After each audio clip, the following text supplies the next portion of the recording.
our house where we normally meet and talk, but because wako hapa, hata mimi leo ningependa tu niwasikize kwa sababu they are the right people to listen to. Hatutaki ile mambo pala, tunataka kusikia kwa sababu tumefika mkomo. Waswahili sisi tunasema yule ambaye amezama ndani ya maji anapodunda paka chini anarudigi juu. So Dawat, thank you very much. I think now we are coming up. Thank you. Nimenyamazia hapo. Okay, thank you. MCA, you can uingie dakika moja alafu Lavian alafu sasa kama kuna watu wengine anajua. Yes. Yeah, correct the work. MCA can come back so that the kick-out team they can organize themselves so that they do maybe like a final presentation, then we can resume with our normal programming. Okay. Yes. Okay. MCA if they have their official account, I would like they join with their official account so that pia mimi niambia Wakenya wa follow. Yes. Tuko na maswali mingi ya kuuliza because hii movement tunasemanga iligawanyika and tumeona wengine wenye tulikuwa tunaongoza hii maandamano wako hapa, so tunataka tujue tuko wapi. Michael Makarena, nimekuona hapa umechungulia hapa, utapewa dawa. Chunga usitembee hapa, twende kazi. MCA, you can mute. Talk to us. Okay. Thank you very much. I appreciate so much also to give me this platform, and also I'm very happy and glad to see Shakira here. And by the way, to me, I'm still doing civic education. Hata kama zimeniletea shida, nimejaribu kufanya side za Bangali, Sosoma, side za Ukambani huko Mwingi, mimi natembea hizo area. But one nimefurahia sana hiyo nimefurahia hapa, and I think I will join them very soon, and tajaribu kuwatafuta maybe outbox huko ni wa inbox tuone venye tunaweza saidiana. Ningependa sana kila mtu mwenye ako hapa tuendelee and let us be our brothers keepers and our sisters keepers, and normally what we fight for kila mtu anajua, na tujaribu kusimama na ndugu zetu. Pia ningetaka sana mayouths wajue kuna watu fulani ambao, na ni uchunguzi ambao nimefanya, kuna some of bloggers who are here in TikTok wenye wanafanyia watu fulani wakubwa kazi, na ni uchunguzi nimefanya na niko na kila details, natakanga naguza kidogo natoka. So these people watawatumia but wanafanya kwa benefit ya mtu fulani. Let us fight for what we are. Ile kitu ambayo tunajua tunafaa kupigania, which is our country, justice and democracy. Na hii maneno ya adoption pia tunafaa tuendelee kuongea sana kuhusu these adoptions zenye zinaendelea. Na ni venye tu siwezi ongea mambo zingine hapa on camera.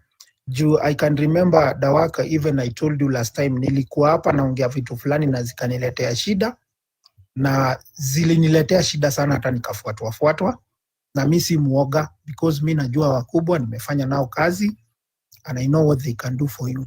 So let's be vigilant, let's love each other, and then the last and not least, please, kuna watu fulani wanaenda wakitangaza, sijui Wajaluo wamefanya nini, hiyo side nyingine nasikia Wakikuyu wanafanya nini. We need to stop this nonsense. This is our country. Tujue shida yenye inatusumbua ni manguruwe zenye tulichagua, na sitaogopa kusema hivyo. So let's us join hands together and make our country a better place. Nobody applied to be a Luya or Kikuyu or a Luo. Ulijipata hapo. And this is our country and we need to love our country. So please, wale watu ukiona mtu ako na mind za ukabila, avoid that person kabisa. Bado ako na hiyo ujinga ya kitambo. Let's join hands together. Let's keep this country better for our grandmothers, our grandfathers, our fathers, our sisters, and our children and our children's children. Thank you very much and God bless you. Leo sitaongea mengi sana. Thank you. Thank you, Mosh. That was wonderful, as always. Karibu sana. So Lavani, are you back? I see maybe you're on the other side.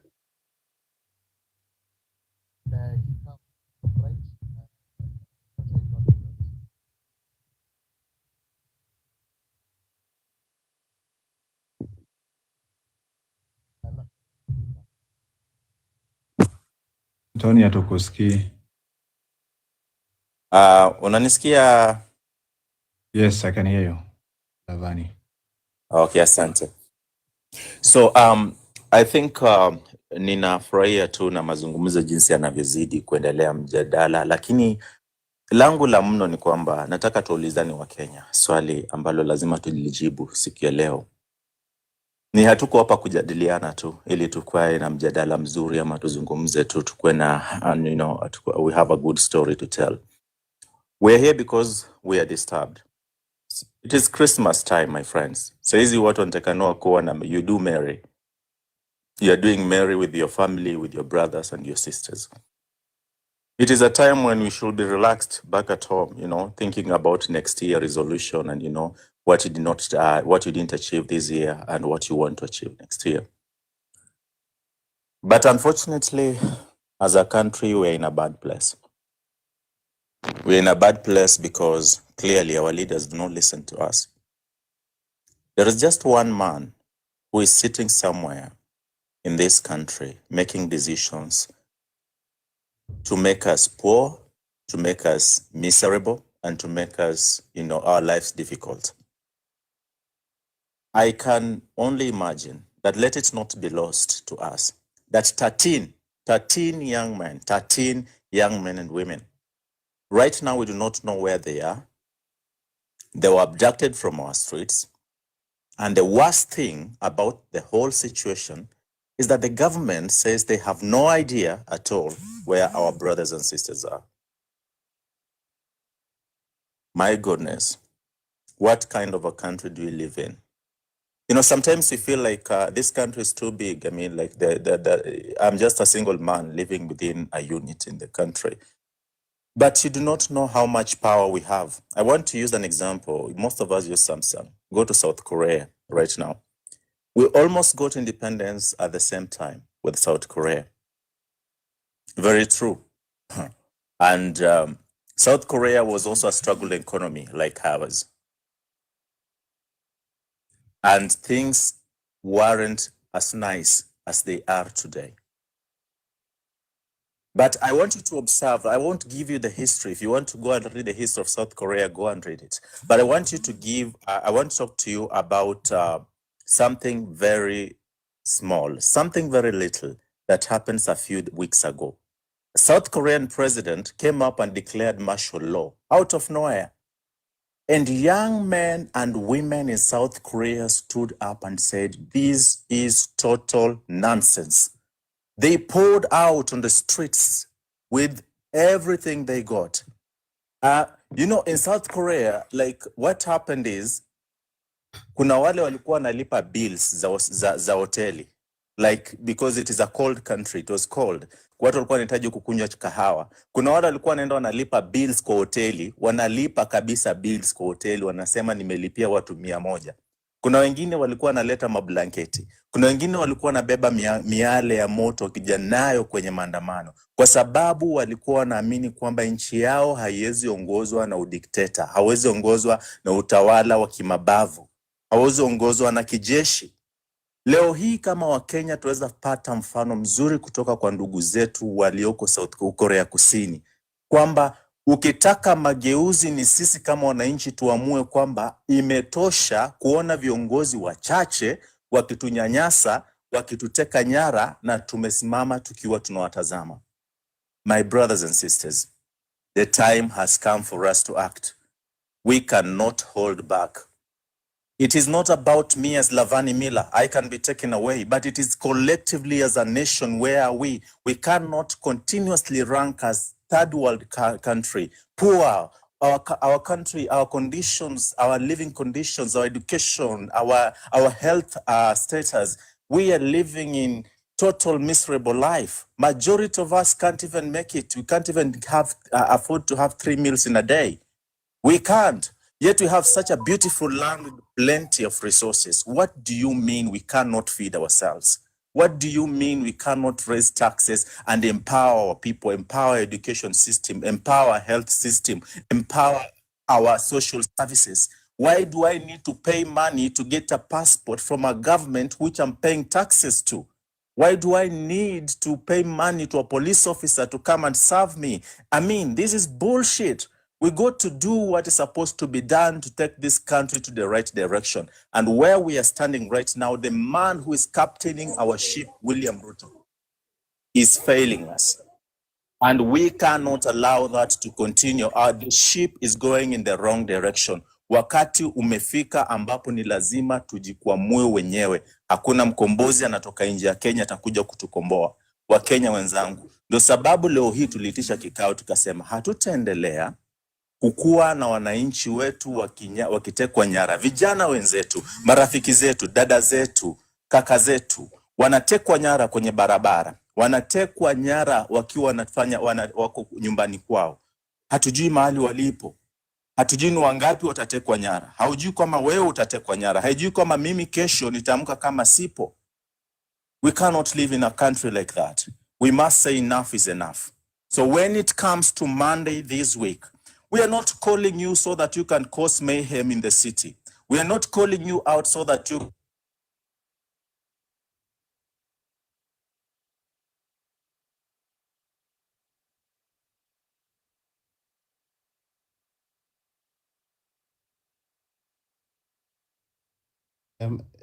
Am I not hearing?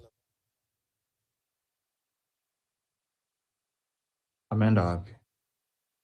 So guys, let's keep tapping. Sijui ameenda wapi, na pia niko na maswali mingi sana kwa watu wa kikao. Sijui mko wapi wote. I think Bright is here. Bright is here, can take over. So nataka watu waambie ni wapi muungano ya vijana iligawanyikia na itarudi tena vipi. Number 2, nataka waniambie maandamano hii time na watu wengine wako up country wanastahili wakuwe maandamano wakiwa huko ama naenda namna gani?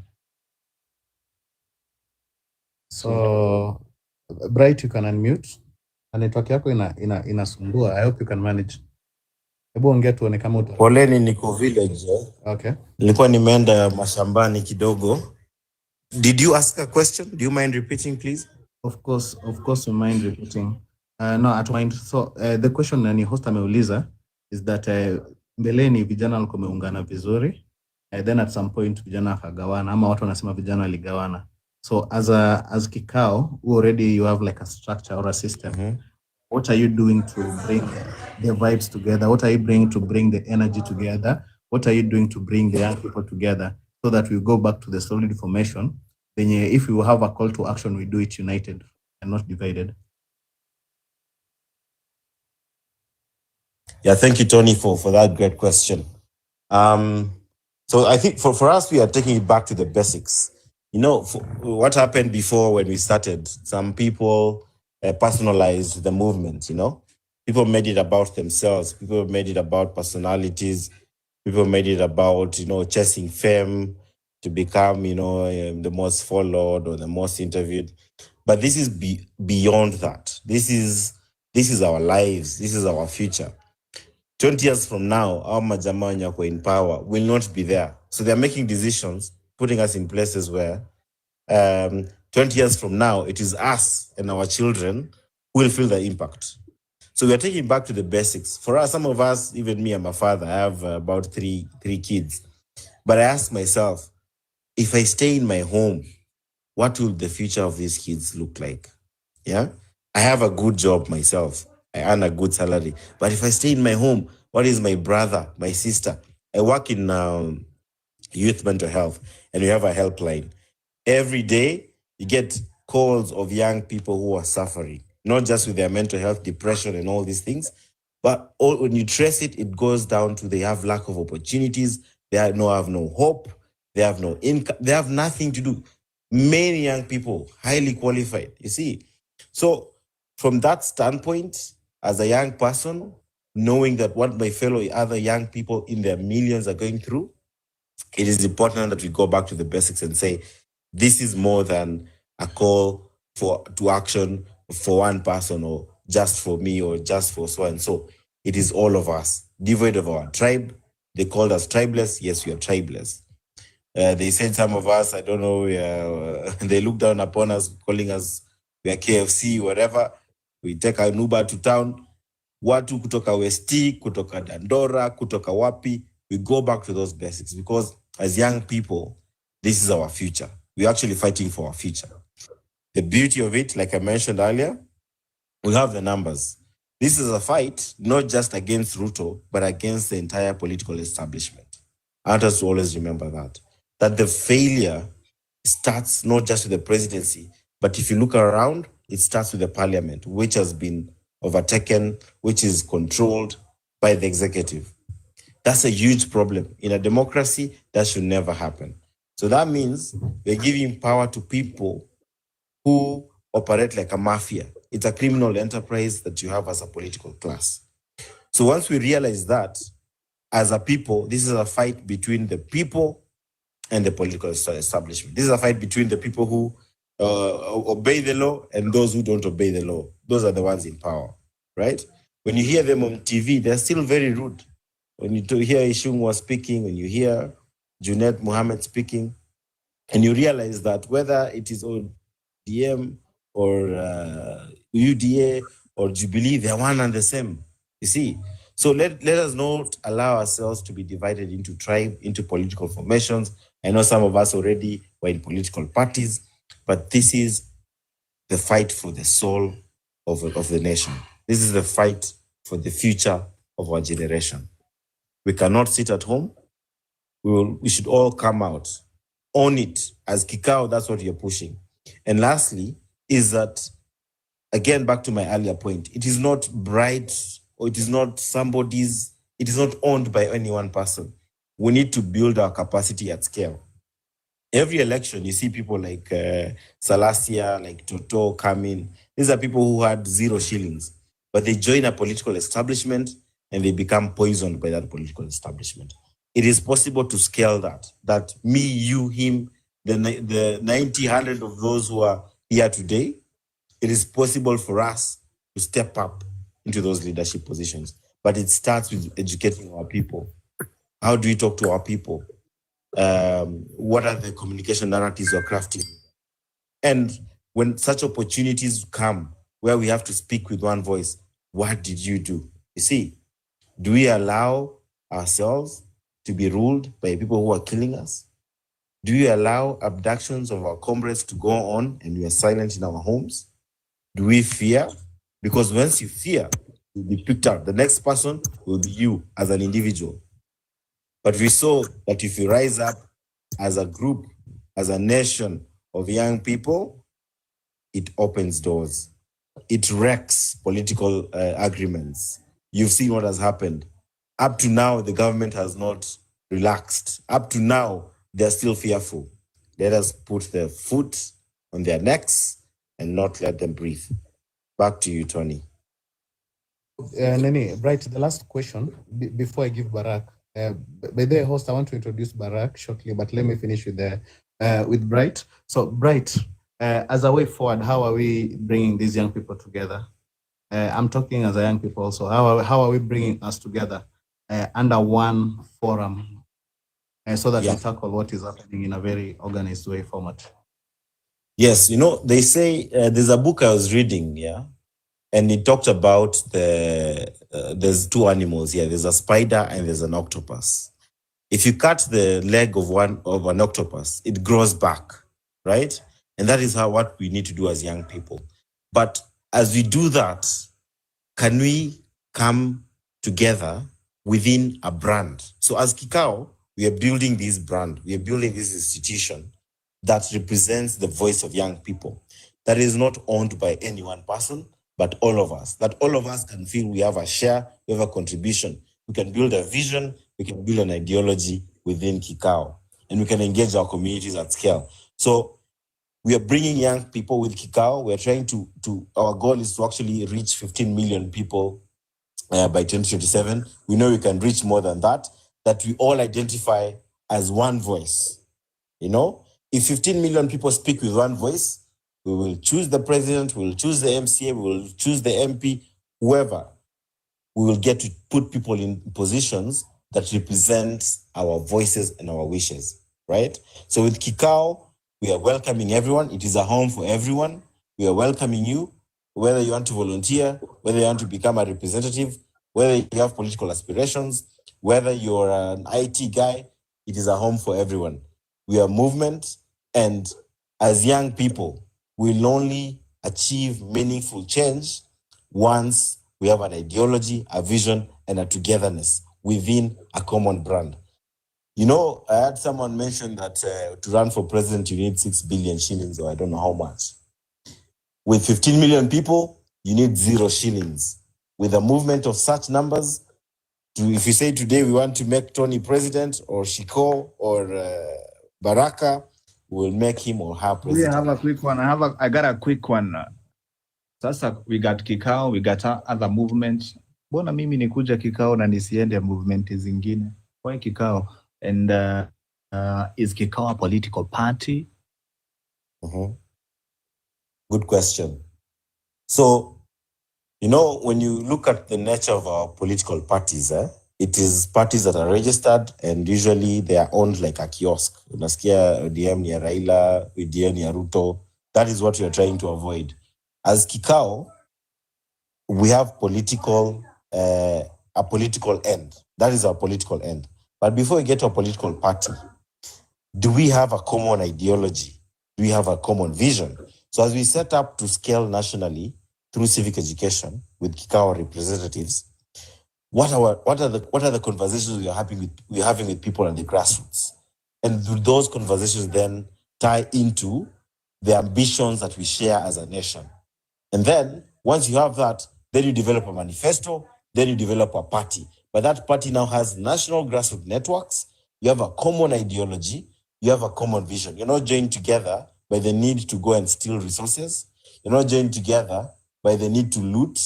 You're not joined together by tribe. You're joined together by an idea. So that's the goal. So Kikao for now, your political movement, going into civic education.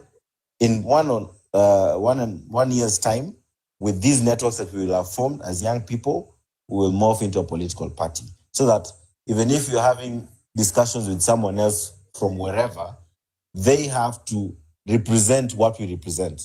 But I believe, and I know you all here believe, we have the capacity to lead this nation. Some of us, all of us, I'm sure, are between the ages of between 35 and 20 years old.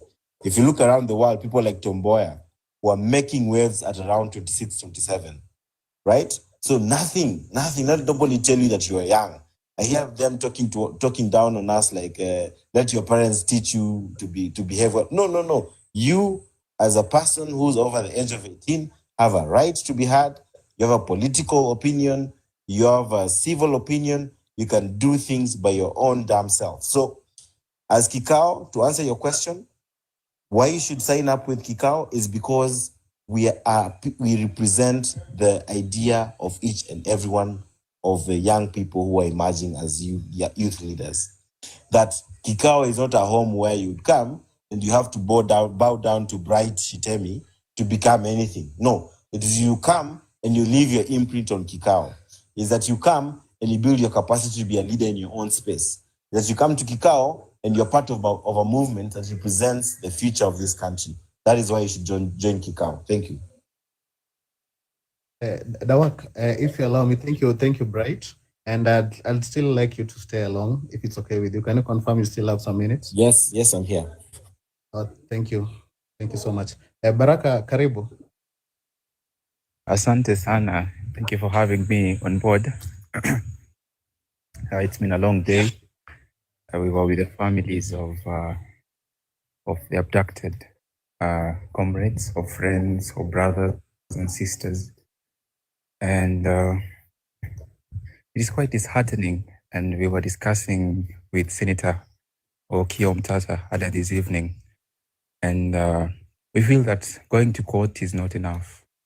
We feel that drafting a writ of habeas corpus and making the application is not enough. We've seen the pain of the mothers.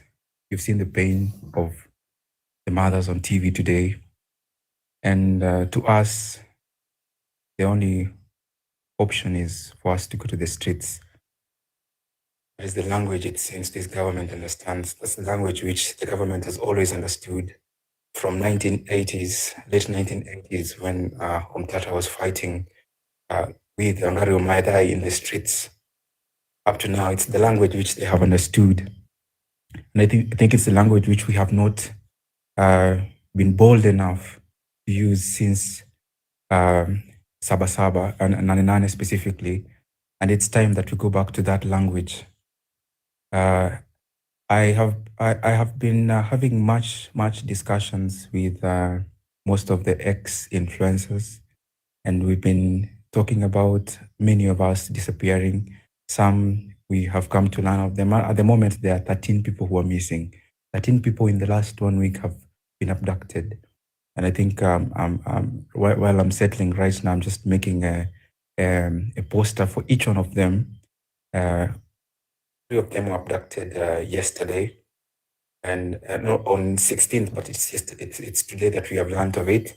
One of them was abducted yesterday at Githurai 45, and there's rumor of somebody unidentified who was abducted today, an identified person who was abducted today. People saw an abduction happen, but they did not know who this person is, and we do not know who this person is.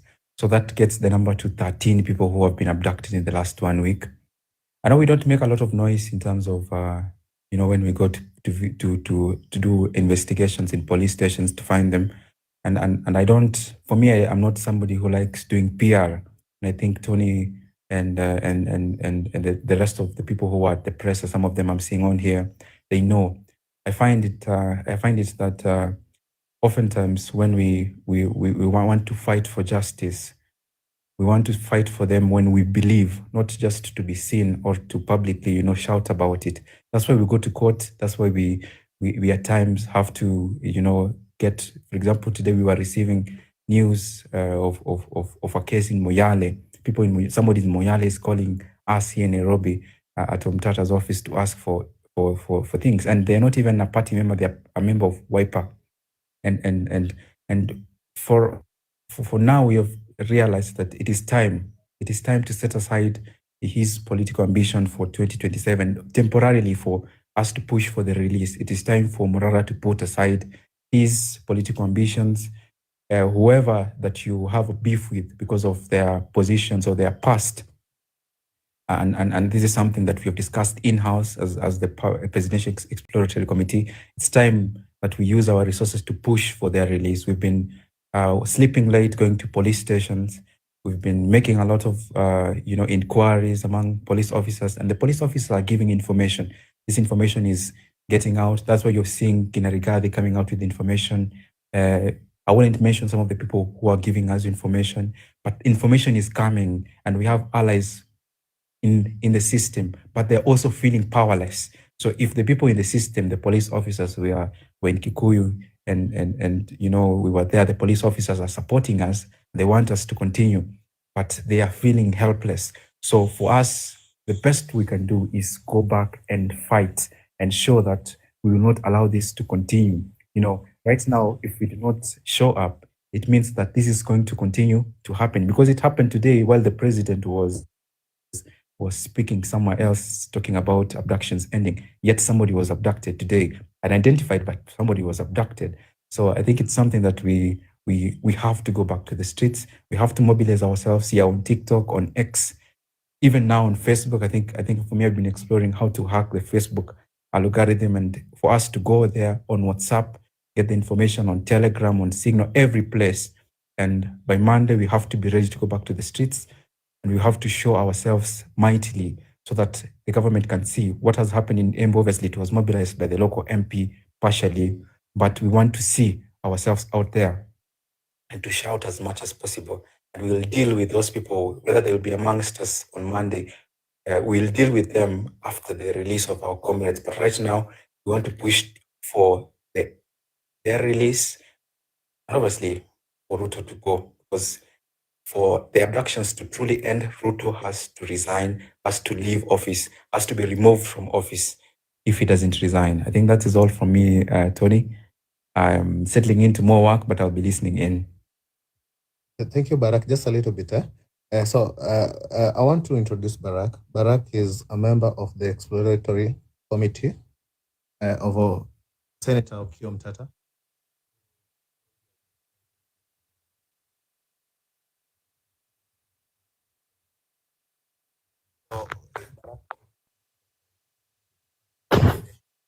Directly from the senator of Busia, Senator Okiya Mtata.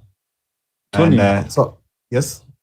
I was just going through some of the comments after the press conference yenu Okay. ya kikao.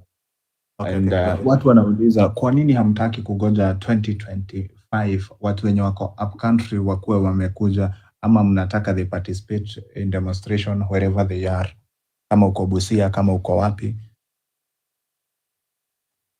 Should I answer this question because nani alikuanga hapa na ameshuka? So one thing that I can say, the reason why watu hizi ngoja, because I think the abductions imekuwa rampant and people had to do something. People have to push back. So it might not be a very good idea maybe tungoje sana hadi watu warudi Nairobi ama watu waende wapi. After all, we're in Kenya. So if you feel that you want to push this government, if you feel that you want to send a strong message so that the abduction should be stopped, I think you can do it anywhere in this country. Some of the call to actions zinafanyika through the phone. We mobilize, some of the mobilization are via the social media. So I think you can participate meaningfully, even if you're not physically present. And if we call for demonstration, I think that's a demonstration of inaenda countrywide. So it's not limited to physical location. I've seen Bright. Bright, you can also want to respond to that because people want to know what you're doing on the background. Boss, do you have any question for me? Or Baraka? No. I just wanted that response. And did you have, I may go through comments za Citizen, NTV, na wengine wa Twitter wanauliza ama namba itakuwa enough wenye wako Nairobi. Thank you. So Baraka, about the demonstration on Monday, any other information or tutakusana tu tupata tu wote pamoja then to on the ground? Is there anything that is non-strategic that you can communicate to the general public so that wajipange, they know what to do? Baraka. Yes. I think we had a consultative meeting, but I think you quite know that most of the decisions are usually made, as we go, because they're made organically. But for us, we'll be pushing for us to occupy Safaricom, specifically here in Nairobi. We will be occupying the main branch. We have also suggestions to occupy police stations, in the sense that we want to have as many people making reports on this situation. You go to police stations and you tell them that people are being abducted. What are you doing about this? And putting that pressure. I think the second option has been debated as well as an option to keep the pressure, and it's also quite effective if it makes everybody should write a letter and walk to the police station, hand over the letter as in teams, obviously. To every police station should receive a letter of protest from the youth. I know for most of us who have been listening, and I think for me who has had interaction with, I think this week I've had opportunity to go to over 30 police stations in Nairobi, in Kiambu, in Kajiado, even Machakos, because there was one of the individuals who was taken in Machakos County, and we went to make the report and also to look around. I didn't get an opportunity to go to Meru because there's an individual who was taken in Meru, but the LSK branch office there helped us. But if we talk about protests, the protests that happened in Embu, they just happened. And for us who are here in Nairobi, we'll mobilize if it means we sort of come with the numbers that we have present in Nairobi, and we'll push. Then we will see the results that we have. You see, we cannot just be waiting for things for the right circumstances. so that we can push for injustices to end. The right time is usually when the injustice is happening, because what will happen if we wait?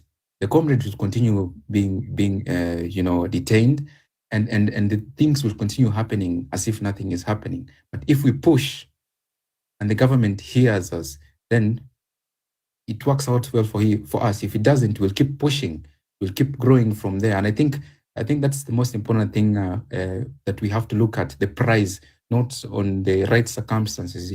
If we have to fight, if in the past, particularly in our corner, we looked at the right circumstances so that we can fight, I think it wouldn't have worked out right, because at times when you wait for the right circumstances, you find the injustices sometimes are too zina happen in such a way that, somebody is killed, for example, or somebody suffers a bit more. So we have to come out for Kibet. I think I should. Apology. Baraka will come back later. So Lavani, there was a very amazing question I've been asked by the host. Lavani, can you open your mic?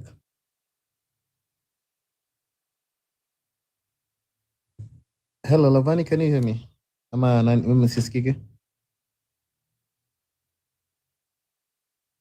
Oh man. Bright, are you back? I'm here.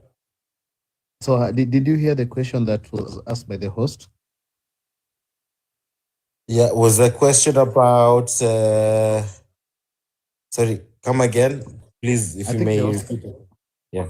I think the host can repeat again the question. The host. The work.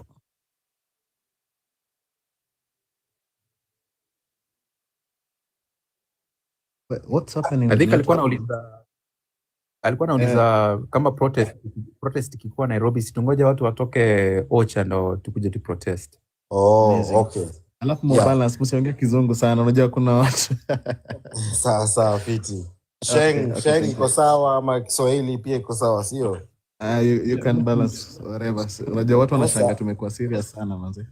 Sasa history ya kungoja, hata tuki have discussions tuko nasema by the way watu wameenda, watu wametravel up country, but nikarealize kama mimi saizi niko Meru, unaona, na kitu nani tu kufanya ni kulink up na watu wako huku tuingie streets, unaona. So like, cause the problem na hii nini, we are also in politics, literally. People say, oh, it's not politics, but we're actually in politics. So ikiwa gava inafanya kitu na mna take time to respond, it passes a message that maybe you're not brave enough, you're not reactive enough. And the more time passes, the more people become even fearful. People fear, because when you hear now another 20 have been abducted.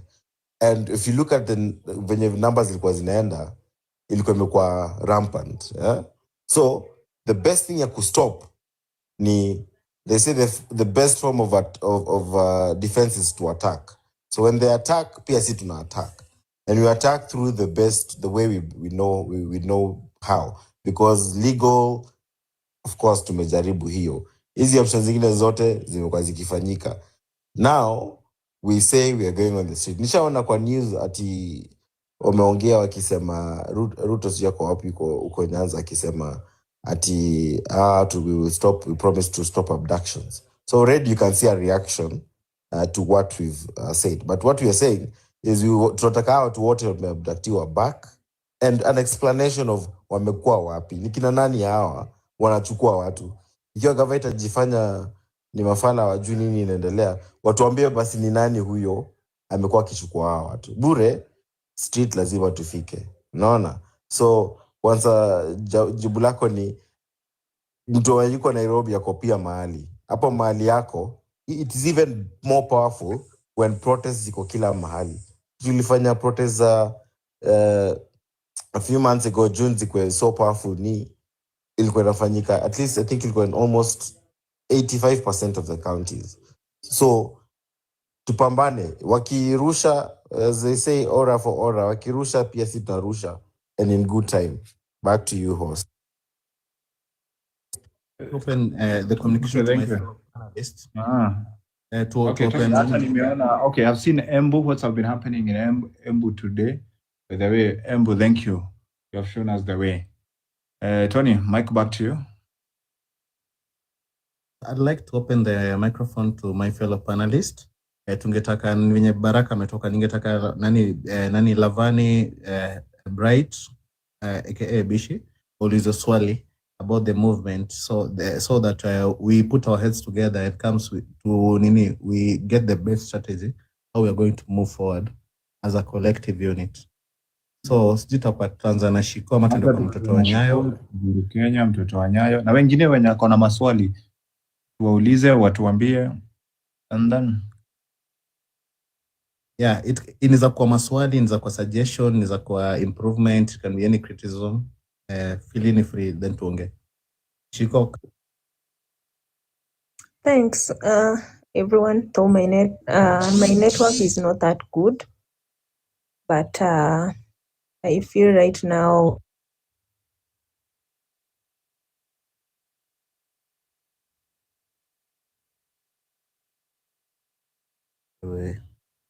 The host network inaleta shida. mimi niko sawa, labda Shiko. Okay. Shiko kuna nisikia, tafuta network then tuende kwa nani mtoto wa Nyayo. Ongeleshe. Do you have a question for us? Do you have a suggestion, criticism, opinion? We'd like to hear from you. Thank you for the opportunity. Mine is the concern pertaining the abductions. And the abductions, it appears that they have evolved into something else now. They have evolved in terms of scope and actors. Are the abduction becoming a new or the emerging political instrument for control and submission? Or are we seeing new actors who are not only state actors, but they are also capitalizing on abduction to achieve political ends? And how do we stop this? From the statement of IG last time, he stated that these are not, he doesn't know what is happening, but it's a conspiracy everybody can see. What needs to be done and what needs to be preached now ni ati no more abductions. Watu wakionekana wana abduct watakuwa declared enemy of the people.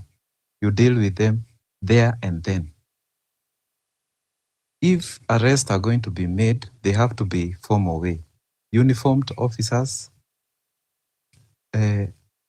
vehicles that can be recognized as authority vehicles, ziko na kala ya police, na wana make sure wale before washike huyo mtu wanasema we are from this station, we are doing this, and the only person who can do that ni either officer commanding station ama OCPD in any jurisdiction. So the entire country must be declared non-abduction free zones. Remember, these are not just abductions. They need to be treated as kidnapping, as political detainment, and they have to be dealt with at that level. Watu wasikuwe proactive, ati wakati watu wameshikwa, wameenda, wanaanza kuwa reactive. You have to be proactive. You deal with the situation as it emerges. Community watch. In case of an abduction in location A, who is going to react to the situation? Watu wa boda wako wapi? Unafuata hiyo gari, watu wanafunga barabara, huyo mtu asiende. Because akienda, how do you account for him later on? Hawajulikani watu wako wapi saa hizi. Kila mtu, institutions zenye zinafaa kupeana maswali zinasema sijui nani yako wapi, hatujui, hata sisi hatuko na hao watu. How do you account for that? Now we are seeing a new wave. Everybody can benefit from those abductions. Wale watu walikuwa wamenyamaza politically wamepata relevance all of a sudden because of abductions. You see? But one thing is for sure the regime is desperate, it may lack legitimacy. Now you are not now fighting the regime itself. Unapigana na watoto wote wa KANU. Mimi ni mtoto wa KANU, so I know how KANU behaves. Unapigana na watoto wa KANU wote from Moi to the interest parties. Yes. Hello? So what I'm saying here now you are fighting not only the regime, you are fighting with persons of interest wenye benefit na hii system ya KANU yote, na wanajua the end is near, which is 2027. Kama kutakuwa na elections ama kutakuwa na elections, na wame lose legitimacy. So people need to be reactive on the ground. Sina mengi.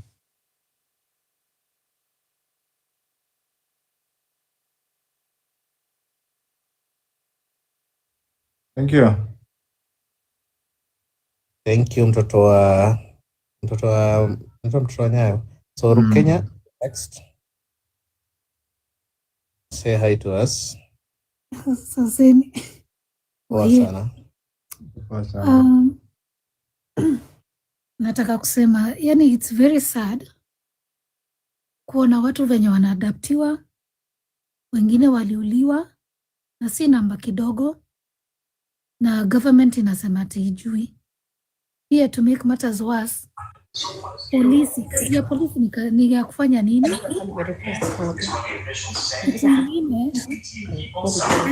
Watu sometimes I think wanajaribu kudivert because watu wameanza kuuliza story ya ABC.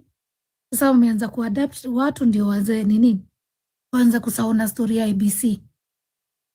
We need to go on the street, tujaribu kuokoa nchi yetu na tujaribu kujiokoa, kwa sababu hata kukosa kwenda kwa street bado watu wanauliwa.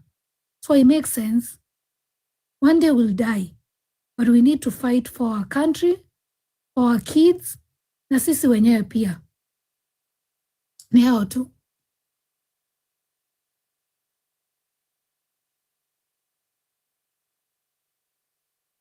Hilda, how are you?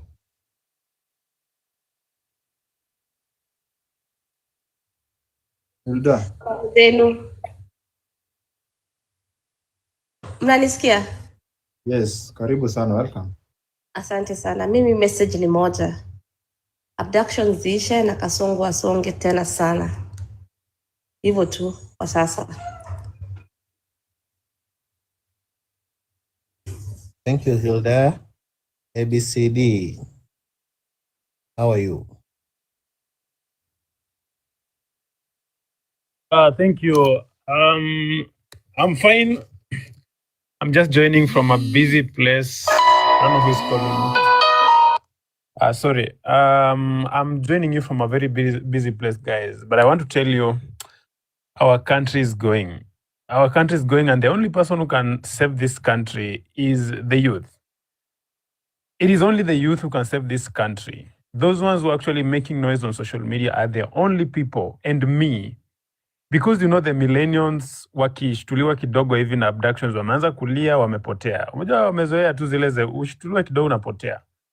But now it is us. Our noise is the only thing that is going to save us, because we always thought we have an opposition government, but we don't have. And now you see even the people from the opposition actually buying the... But we don't have. Collins, mute, please. So I want to say this, Our country is going. Our country is going. Personally, I feel so bitter when I hear a mother crying live on TV.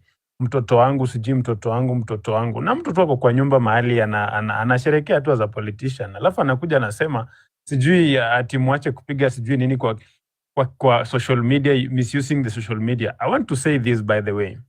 Anybody who hates you can wish you anything. Anybody who hates you will wish you anything. And I'm saying this because I am a victim. When I was actually in the university, not in the university, in high school, one of the wives to my uncles actually wished me something. And they can do anything to you to make sure that you're actually down. So there is nothing that you can tell me that you don't wish somebody death, don't. Those things are always there. It only depends with you as a leader. How are you going to react on them? If they're not affecting you, swachane nazo. If they're affecting you, then react to them, you know? And reacting to them, people simply mean one thing. Do what they want as a leader because you are the president. They need this one done. Kama ni barabara fanya. If you cannot do that, people will issue anything because they hate you. People hate you. So just for now, I want to say that everything is actually on our hands. Our noise is going to save us because right now it's just the political class versus sisi wenye hatuna anything. Ukiona kama mtu kama the IG anaweza kuja live on TV. Do you know all these things are covered even internationally? Because this thing, but anything happening in Kenya is always watched by anybody from all over the world. So if an IG can come live on TV, hey, and then aulizwe vizuri who is abducting na aseme hajui. Guys, that is very, very shocking. It is very, very shocking because now we have to look for a way to save ourselves. The only way we can now save ourselves is now reacting to them. Na mimi tunaweza sema, maybe my point might be very, very naive, but I want to say, kama umejua you are very active. You are very active on doing anything on social media, probably, maybe you are really against Ruto. Make sure ukitembea utembee na ukienda kwa public place, make sure utembee at least na watu kidogo because you will be abducted.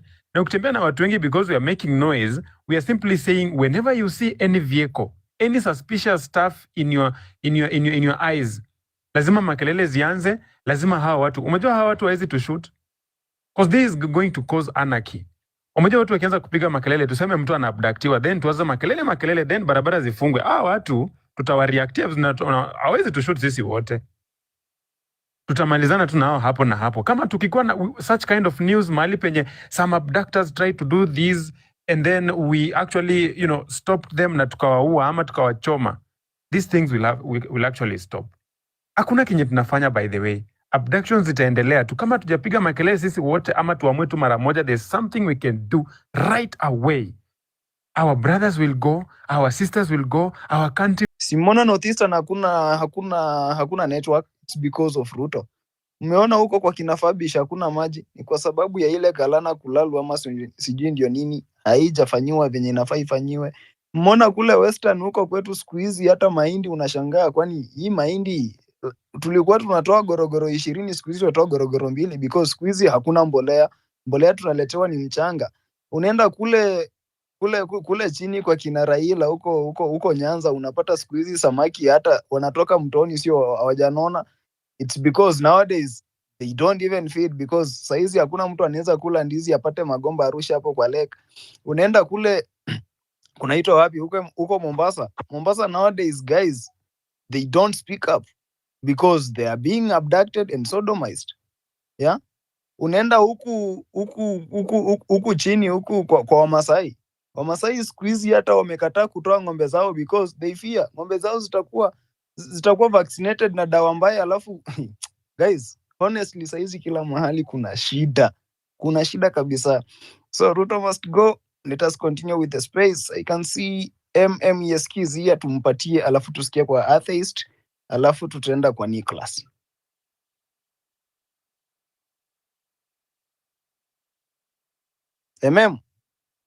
Yes, Kioti Sonko. I hope kila mtu ananisikia.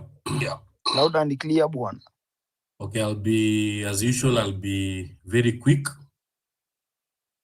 Juu najua kila mtu amekasirika na every person hapa najua what is taking us back to the streets on Monday.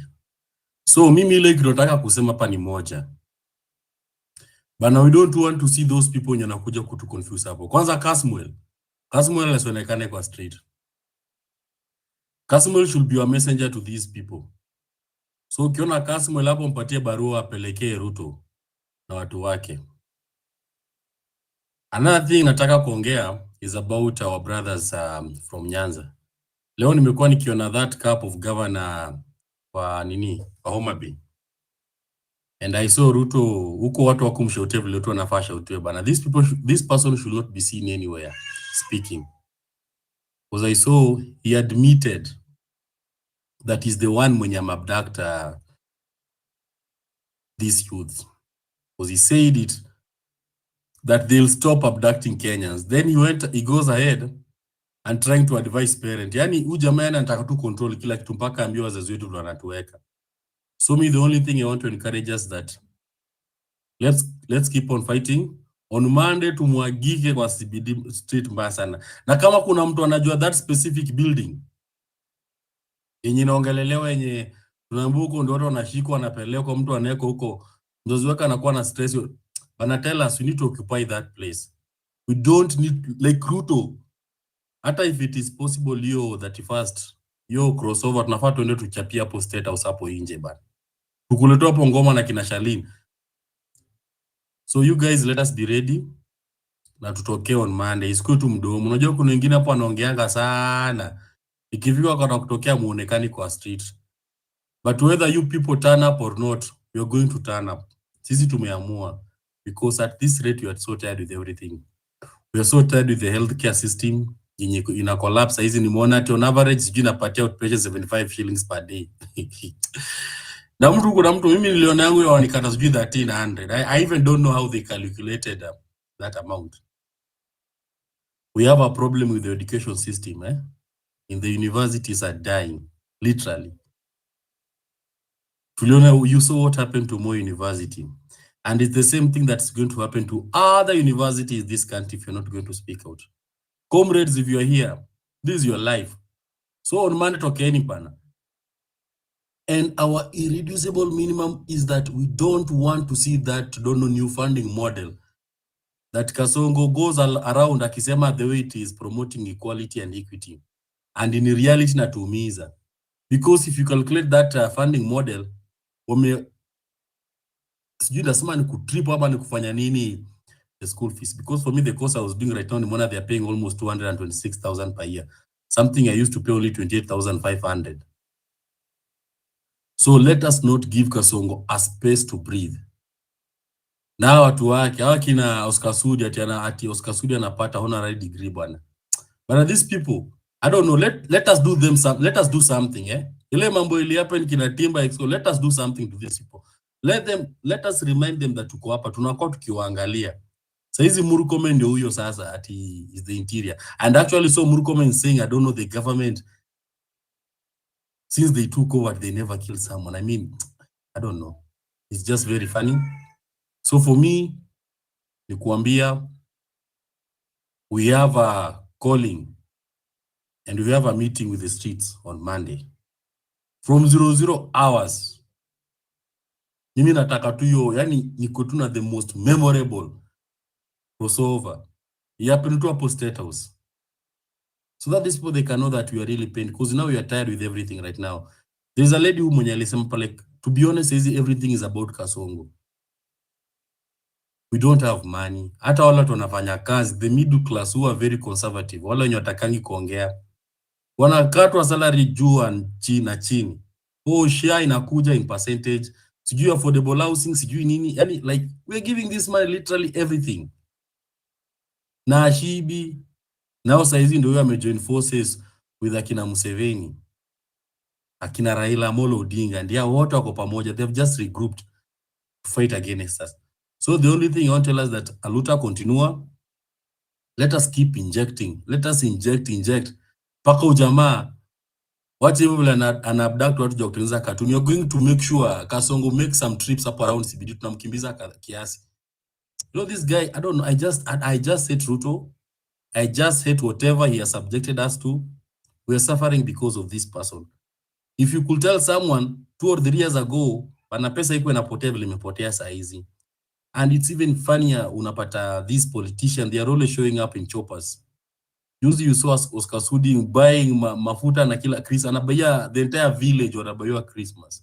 And you can imagine how much money that man spent, And he's just a member of parliament. Then anatembea hapo akijita sijui engineer, akibounce hapo hivyo. Like these people, they have really fucked us up, our country and our future generation. So on Monday, whatever is taking us out there is our future. Because right now we are really suffering. Those of us who are parents, we are really suffering.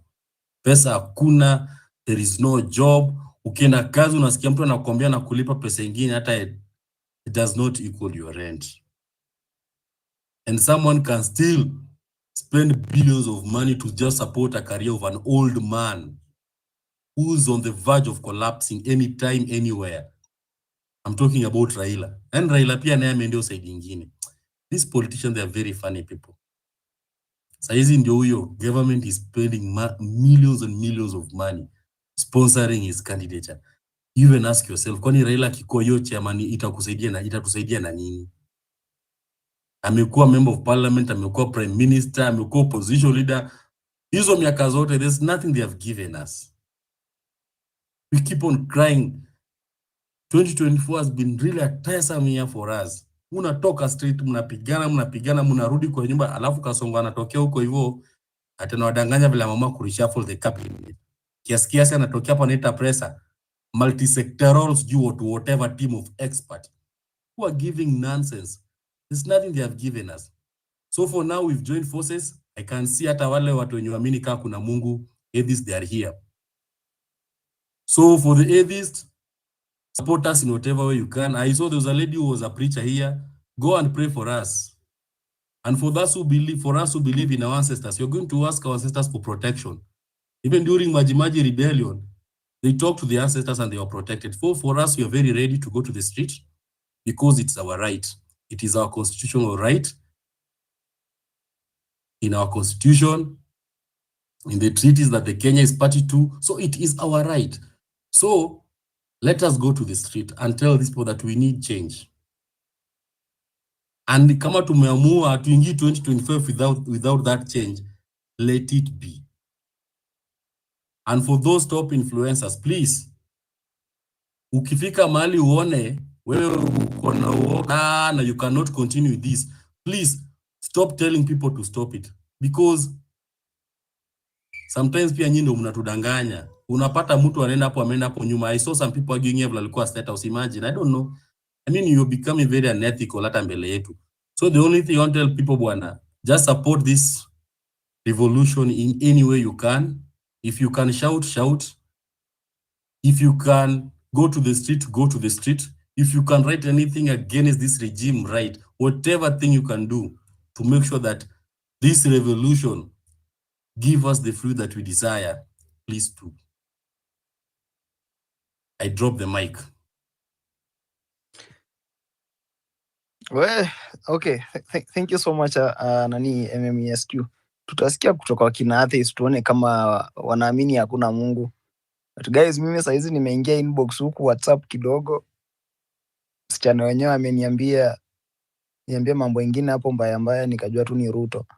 So I put that blame on Ruto because Ruto has made me not to speak to someone's lady for almost 2 weeks now. Sasa ananiuliza kwani unaongeanga na nani?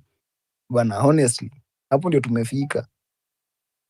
Saizi nataka kumwambia pole, lakini Ruto anafanya siku hizi, we don't even recognize our parents because utatoa wapi time hata ya kupiga simu nyumbani? You call home, those guys are tapping your call. Wakiona wameshindwa kuabduct wewe, they can even go for your parents.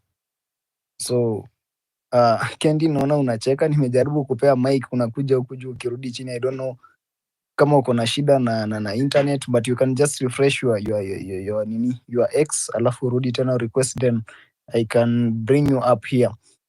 Guys, nimeona watu wengi huko DM una request the microphones. Tuko wengi hapo wenye tume request, but I'll try to ensure that tunawapatia nyinyi wote. So just hang it there. Keep it there. Keep it tight.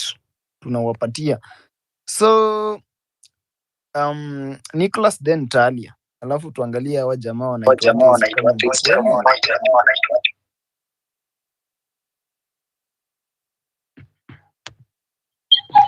Am I going in? Yeah, I hope wasa wananisikia.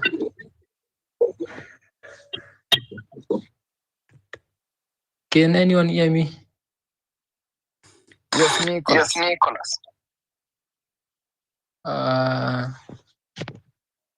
Greetings to everyone. The bold as the unshaken. Salamu ziwafikie. Ruto must go. Ruto must perish. I speak to those who refuse to bow to oppression, those who dream of a just Kenya, and those who are ready to rise and reclaim the power that belongs to the people, the power that belongs to us, that Ruto is undermining and thinking that he just got himself there.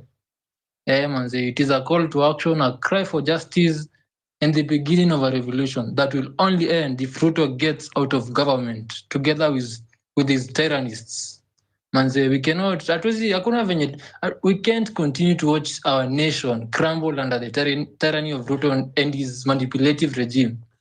Our say, wameturn leadership ikakuwa tu a personal empire, place to corruption, uongo, place they overtax us, they silence us, they rule the nation venye wanajisikia, wakiwa tu iron fisted venye wanataka ndio kukue, na wana disregard voice yetu. Venye tunasema sivyo ndio inakuwa, ni venye wanataka ndio inakuwa. It's very unfortunate, it's very sad, it's very bad. I feel so bad manze.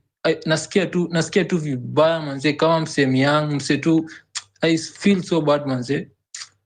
As a growing leader, as someone who's coming, I feel very bad, and Kenya should be a place where fairness, justice, and opportunity are not for the few and are not just empty like if I go place zenye tu msana za small pale nataka aanze kutupia empty promises, aanze kutushua vitu zenye hakuna, alafu sisi tunamsikiza na anatubeba tu like Kenya is past that. We are literate, we are people who are informed. I feel so nasikia tu vibaya manzi. Na Kenya mimi naweza sema, let me be clear, these leaders led by Ruto are not listening to us, and they have given us deaf ears and even turned their backs on the people they are meant to serve. They are doing nothing. They have shown us that dialogue will not work, that petitions will not work, and even the change that we are waiting will not work. It is only us through the streets can work for us. It's us working for us. It's not Ruto working for us. Yeah. And even when you look at history, uko Bangladesh, wase walitoka kwa street, wakamarch huko hivyo, was millions of people, and overthrew a dictatorship. Hiyo regime ilikuwa ya dictatorship, wali overthrow. Hapa Sudan, citizens wali come out, time ya kina Omar al-Bashir, despite threats zenye alikuwa nayo na violence, na wasi walikam pamoja fearlessly, wakatake over kwa streets, na change ikakam. Change was inevitable. So I think this Monday, for me, I'm ready to take action, I'm ready to lead and to stand side by side with the youth and citizens of this country in peaceful protests. Because the question should be, what about you? Will you come out? Are you ready to stand up for Kenya? Are you ready to march for justice, for fairness, and for a future that belongs to all of us and the generation to come? Manze, my youth, let's not be intimidated. Let's not fear death, because we are the government of tomorrow and the future of Kenya is in our hands. Ruto and his manipulative tyranny cannot stand in the face of a united, fearless people. If we let fear stop us now, we'll lose the Kenya we love forever. Time is now. Let us rise, manze. Let us unite. Let's go to the streets with courage, determination. Na pamoja wase, reclaim Kenya. We'll reclaim this land. This land is not for this land is for all of us. We never found ourselves in Kenya by accident. We are not here coincidentally. We are here because you're purposed to be here. Manze, nasikia tu ufala manze. Nasikia vibaya. Mimi ni mseniko KU, mimi ni student manze. Mimi nimetoka children home. I'm a victim of manze hiyo education system. Hizo stories I help zimeni affect manze. Story pesa zikuingia na zinasema kwa account zimeingia. Hadi msishtuliwa na wasanii na msapo. Hadi uko Homa Bay place walikuwa wana people are celebrating him pretending wamepewa kila mtu utaota wakuje wa celebrate. But my youth hadi comment yao wanajua Ruto is not someone we can celebrate. Ruto is a killer. Ruto doesn't care about any Kenyan. He doesn't care about us. Manze, mimi nataka tukomboe nchi. Si ndio tunaweza komboa nchi. Na hakuna mtu anaweza komboa nchi. And if we fear, we will live under oppression forever. Our parents will live under oppression. Wase wako na wazazi. Manze, wataishi tu kupewa unga, kupewa sukari, kupewa mafuta siku ya Christmas, na siku ya holidays, na siku ya campaign. Alafu, tusikubali wase, tusikubali. Let's come out. Kenya is ours. Kenya is not for Ruto and Raila and Uhuru and Gachagua. Kenya belongs to us. We are the people who have power. If we only knew the power that we are holding, manze, Kenya ingekuwa ilisha change. Mimi nasikia tu vibaya. Mimi mko tu na time fiti, tupatane Monday. We just, manze, I feel bad, manze. To change Kenya. Mko na time fiti. Well, shukran man. Mimi honestly, I can feel what you are feeling, because pia mimi ni student actually. Pia mimi ni student, na naweza sema watu kama si honestly tunaweza sema labda tulikuwa na bahati mambo na mambo na new funding model ilitupata kama tunamaliza tukiwa 4th year. But you find out that hiyo time, hiyo kitu ikikuja ma first years, ulikuwa unashangaa. There is a time the university on the opening day unapata you have a lot of students reporting. But juzi, like last in September, I even asked my vice chancellor. Kwanza alinijibu vibaya, huyo mama mahali yako pia, she needs to go. She has been in TUM for so long na anatusumbua huko sana.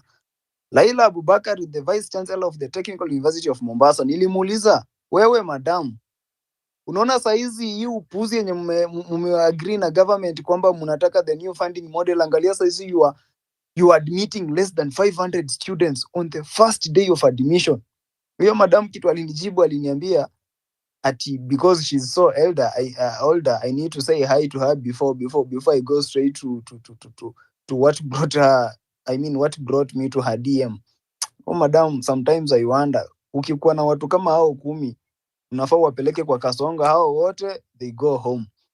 So the university student honestly mahali wako saizi wanaumia sana, and you find out that hii mizigo yote imewekwa kwa wazazi, na hao wazazi ndio wanasema, oh, don't go there, you'll be killed. I will be killed, but you don't want to speak for me, you don't want to speak for yourself. Just let me be, wacha niende huko. Because currently the generation yenye tunaishi nayo, we are not in the era of the nyayo. And if we listen to our parents wetu na hao watu wakubwa venye wanatuambia sijui just go slow, we are going to lose this country venye waliipoteza.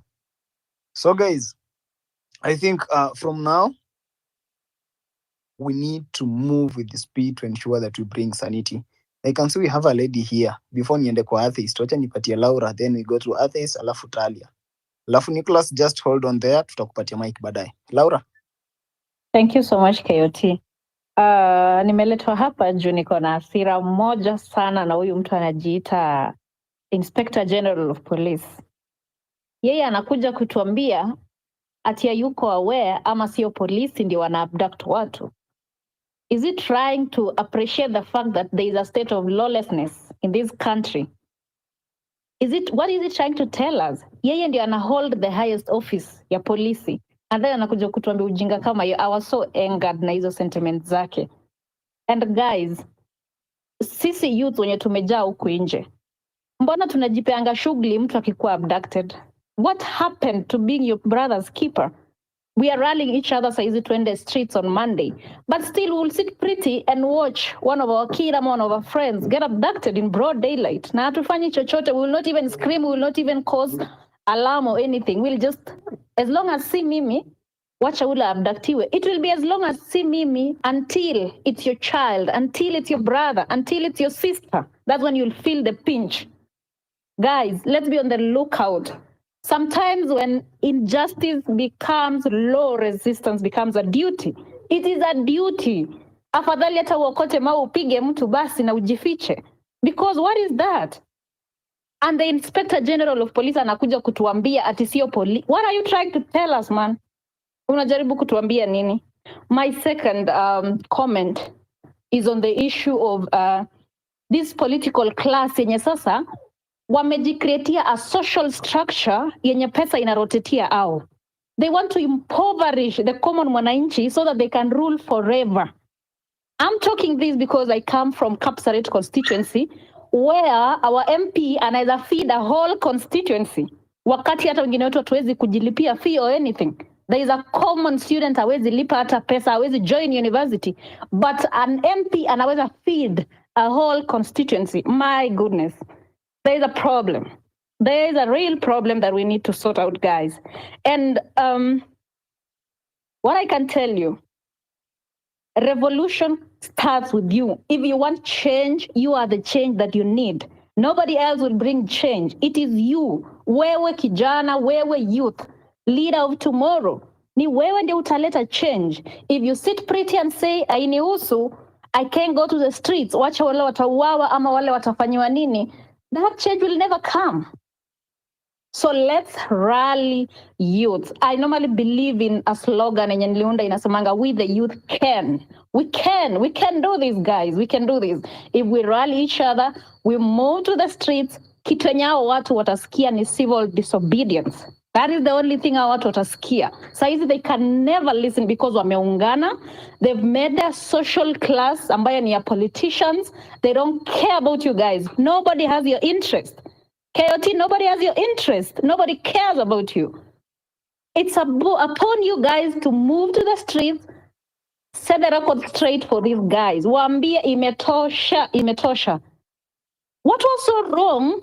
Akipewa serikali, anakuja kutaka kuchange everything. Hata kama we ni bibi mgeni umeolewa. Do you just overhaul the whole house? Unanzianga jikoni, uende bedroom. You don't just sweep everywhere. Ako sha, ako sijui help, ako sijui wapi. What was wrong with those existing systems? I mean, kama si mtu anajiundia tu structure ya kuiba, and then you come and abuse Kenyans venye unataka because nobody will dare talk to you. Niko mad about this system. Niko mad about this regime. I'm so mad. And I like it because my people back Pale North Rift, they are feeling the pinch. They are feeling the pinch ya mtu wetu syndrome. Mtu wetu syndrome is no longer helping anyone. Kaleza even crying more than we weeping more than the bereaved, you know? Nobody's huwezi sema mtu ako advantaged position sasa hivi, inaramba kila mtu unless kawe ni politician ama una fall kwa hiyo social class. And wakati tunapewa hints, guys, tukipewa hints kwamba fulani and fulani is doing this, let's try deplatform them sometimes. You know, I was even shocked ati tunasikia tena Sudi ndio huyo anapeana sijui nini. I'm like, my people, we have a real problem. Munataka kutoa huyu mtu tena ndo huyo munaenda tena chakula. I mean, anyway, I'll leave you with this statement. Wanjiru, I'm stuck. KOTs must take care of themselves. Go back to that, please, if you don't mind. Summary.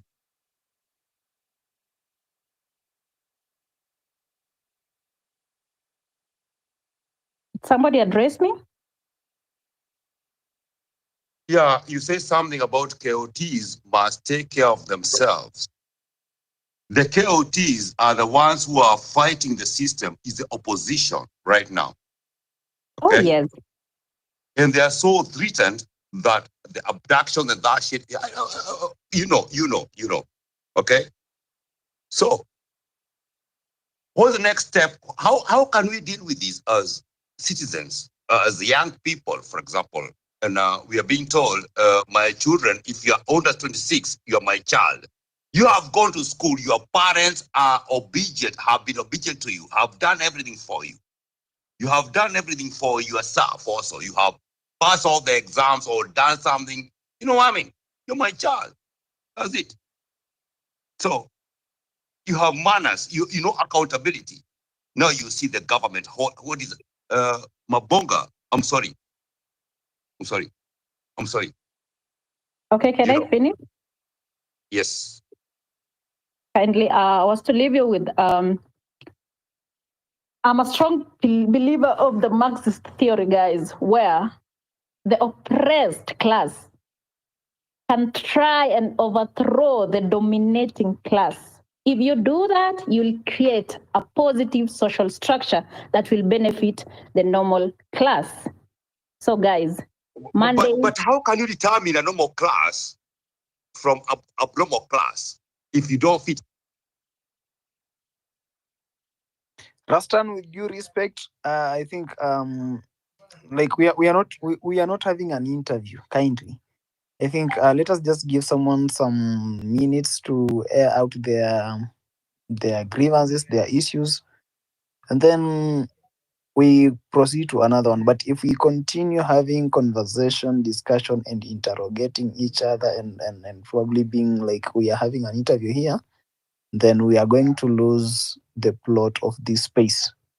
So Rastan, with due respect, please kindly just remain mute until your turn to speak is on. And during that time, you can then address a person you want to address. So let us just give Laura the minutes to finish her submission, and then we can go to Atheist. I think that's how I had cued you guys. Laura, please. Thank you so much, host, for the protection. So what I was saying, guys, is wote tujitokeze in that spirit, tuende tupigane na hii monster ambayo ni serikali ya udikteta ambayo inataka kurudishwa.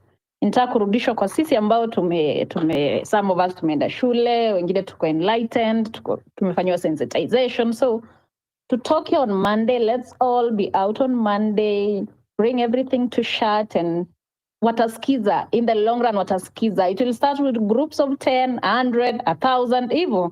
Wataskiza in the long run. And now, wanafuatilia kila kitu online. They've shifted. Wamefuatilia online. Wanaona, aya, kumbe mnatupost, kumbe mnatuita Kasongo. It's hitting, guys. Let's keep injecting.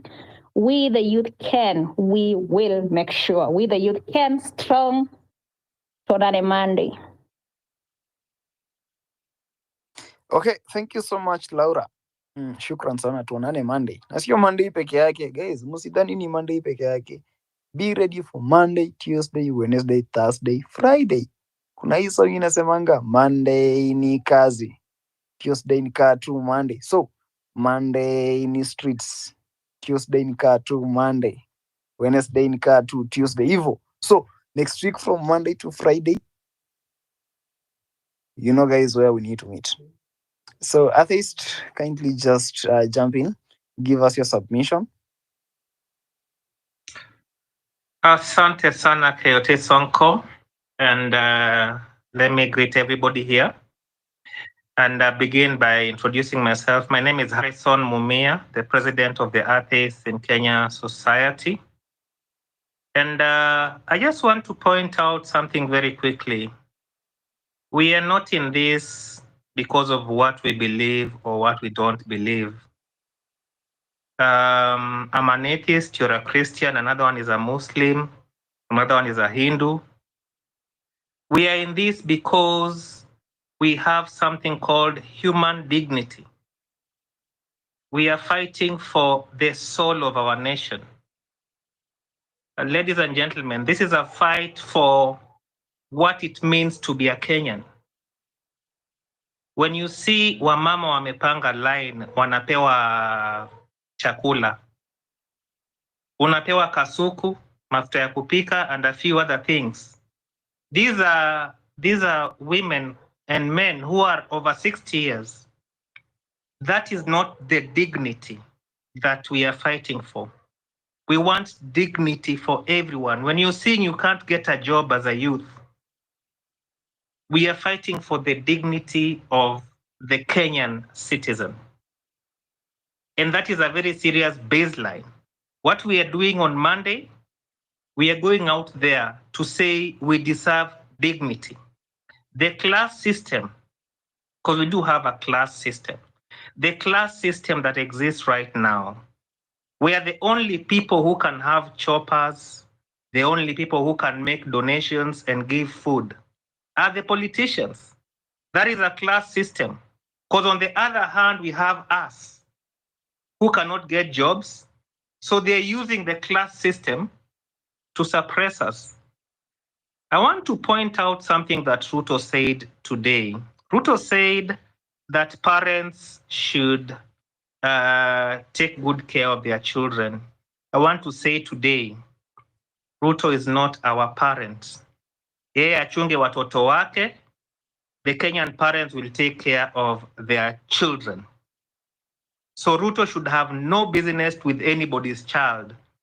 When it comes to abductions, I have come to the conclusion, just like many Kenyans, that we are dealing with a dictator. So we have to go to the streets on Monday. We have done our own poster, which we have posted on our own platforms as a society. But also we are retweeting and sharing as much as we are getting on social media from everybody who is in support of the Monday protests. And I want to say, we cannot stand and just watch a few individuals messing up an entire generation. Let me tell you, this is something that hatuwezi kaa nyuma. Hata mimi nimekaa leo. I was in the house today and I was listening to Ruto talk. And I was asking myself, why then is he the president if he doesn't really care? So he talks in Kisumu na Raila yuko kando yake, and Kibet and others hatujui pahali wako. What kind of president is that? Unaenda unaangalia watu wanacheza mpira huko with other politicians, and somebody has been abducted in your country. So we are dealing with a dictator. It is inherent upon all of us to really see that it is our dignity that we are fighting for. When you're broke, you lack dignity. When you don't have food, a job, when the healthcare system has broken down, when the education system has broken down, it is your dignity that is affected as a human being. So I just want to also welcome, if you're a Christian, a Muslim, an atheist, it doesn't matter. This is not about what we believe. It's about everybody. The blood that is running in you and me is the same blood. When your child is affected by the healthcare system, my child is also affected. And finally, let me say this. Ruto is driven by a relentless pursuit for power. And this guy is going to use several mechanisms to try and hit back. You will see a lot of violence. You will see assassinations. These are the dictator's playbooks. You will see censorship and propaganda. You know, he has hired people to be doing social media posts on his behalf. Some of us will have to go on exile. You will see surveillance. Now you're starting to see the government inaanza kutafuta watu through surveillance, Safaricom and everything. On Monday, let us come out. Let us fight for the soul of the nation and the dignity of every Kenyan to live a life that is prosperous, so that we can all enjoy and say that we are happy that we are Kenyans. Thank you very much, KOT and everybody. Thank you. Okay, so just before you continue, guys, I'm receiving some heartbreaking news here. Today, I, Shakira, and a few comrades were somewhere within the jurisdiction of this republic. And we really condemned about the current trend of the abductions. And so I'm being informed that our comrade Shakira Wafula has been abducted some few minutes ago along Mombasa Road. Yeah, so I don't know why these guys are really following us, because today I received some intel from a friend akiniambia kwamba, let me just go through this DM because alinitumia kwa hii DM. Just a minute, mtu asi open mic kindly. There is a friend mwenye aliniambia kuna jamaa amekufuata hapa Growers Cafe, umetoka akatoka, shirt ya white stripped. And honestly, when niliangalia nyuma, nikona there is a guy who is really following me closely. So I had to enter one of the hotels. Nikaingia hiyo hotel na nikatoka na mlango ya nyuma na nikajipea shughuli. So I think that's when the guy who was following me lost the track. but I'm being informed that there is someone called, I mean, our comrade anajita Shakira pia amekuwa abducted.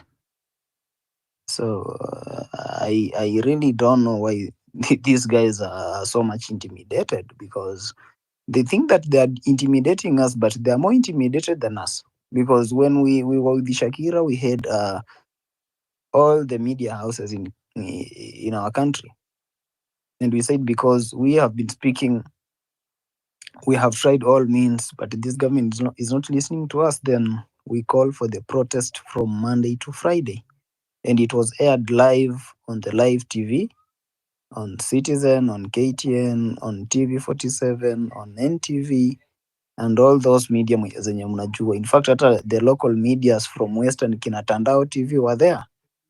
And so at this point, I'm being informed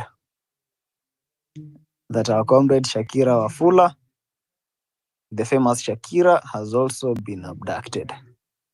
So I don't know what we need to do.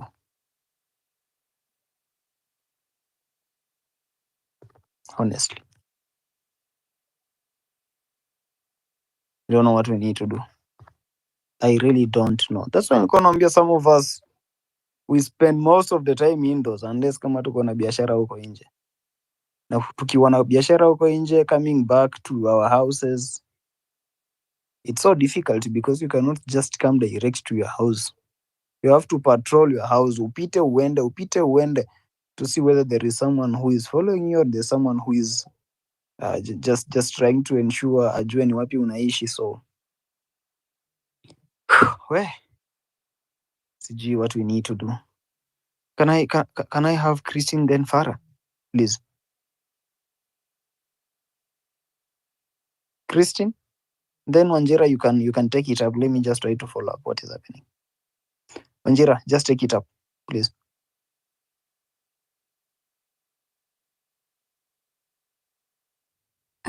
Thank you, KOT.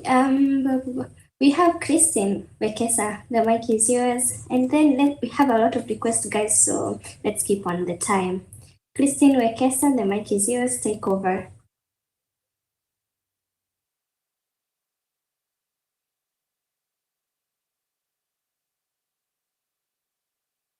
Seems like Christine hayuko. I want to give it to Nicholas. Naitwa Nicholas. Bado sijapata jina. Nicholas Nyaga.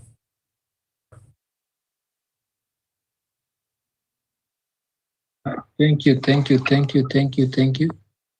I think I'd talked before, and think my ad on what I said, it starts to our fellow youths who are betrayers and who are betrayers to our revolution, and anyone who chooses to side with the tyranny or the government instead of standing with their fellow youths is no longer one of us. If you are a youth and you turn against the very people fighting for your future, you should no longer call yourself a youth. This is a warning to all traitors. Your betrayal will not go unnoticed, and history will judge you harshly. Yes, and to the rest of us, do not fear intimidation, do not fear death. Do not fear nothing, fear nothing. Fear, my brothers and sisters, fear nothing. Fear nothing. Let's start. At this point, we are standing between freedom and oppression, justice and tyranny. And for far too long, we've allowed leaders to trample on our rights and mock our struggles. Yes. Nasikia ufa. Sorry, just a minute. I just heard KOT say that Shakira was abducted. I've just spoken to her. Guys, I would request to have a little bit of order. Nicholas Marizia, then we go to...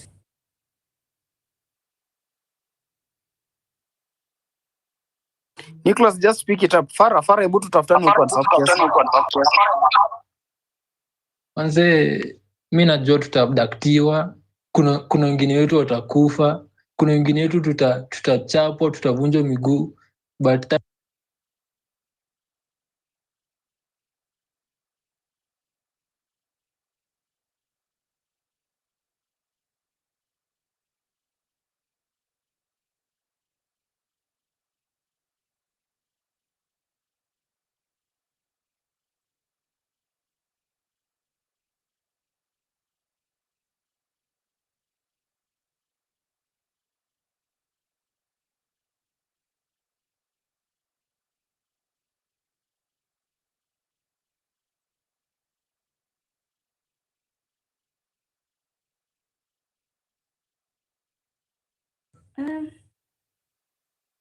Am I the only person who can't hear Nicholas? So Wanjiru, I've just reached out to Shakira. Hao watu wana peddle nini propaganda hapo. She's okay.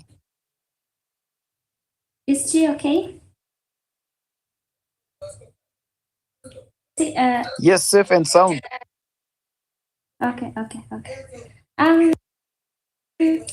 Christine Wekesa and Delea, my sister.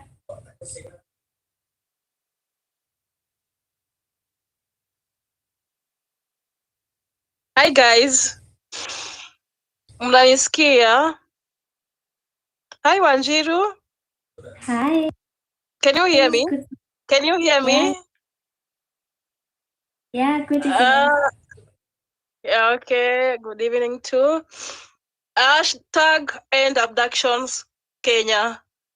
Like nasikia nimeboeka, yani nimechoka. Lakini kuna watu wako hapa pia si wazuri. Unasikia mtu kama kuna mtu anajiita sijui master, naona anaongea vibaya, posti zake ni za ujinga tu. Namsikia akisema eti huyo Kibet, eti aenda akaoze huko, eti hata akatwe eti because ana deserve. Mpaka nasikia huyu jamaa si mtu unfollow tu, kama kuna followers wake hapa hivi wa unfollow tu, manake waona anaongea ujinga. Mtu kama Osama pia anaongea tu matope, ona yani ajisikizi kabisa, na kuna followers wake hapa bado si tu unfollow, alafu unaona kama mi huyo nilimmute, nilimblock, manake nasikia tu siwezi mpea audience yangu because mtu mwenye anadai na oppressor. Sasa hata unamsikiza akusaidia na nini, hata aina haja kabisa. Like alafu unaona, I think tu unaweza waambia tu hii story, imagine kuna watu hapa hivi tunawanajijua bado tu, kuna NIS hapa, kuna mtu anataka kuset mtu tu mwenzako. Sasa hata zile pesa like hazitakusaidia kabisa. Eli tu utafute kazi yako tu, hata kama ni pesa kidogo, at least zitakusaidia, lakini ona kumset mwenzako, it won't help. Na kuna siku pia utajajipata kwa shida tu kama hiyo, na sasa hata unaona atuta itatu pressure sana hivyo. Like tutafute tu kazi tufanye. Mambo ya kuset watu, ujui ya kesho, ujui kabisa. I think ni hivyo tu like alafu sasa mimi I'll be traveling on Sunday. Sijui wangapi watakuwa Nairobi tu, nitakuwa hapo hivyo. Mimi nitakuwa maandamano ya Nairobi. Nani watakuwa hapo hivyo, tupatane hapo hivyo ndo niende zangu huko kwingine.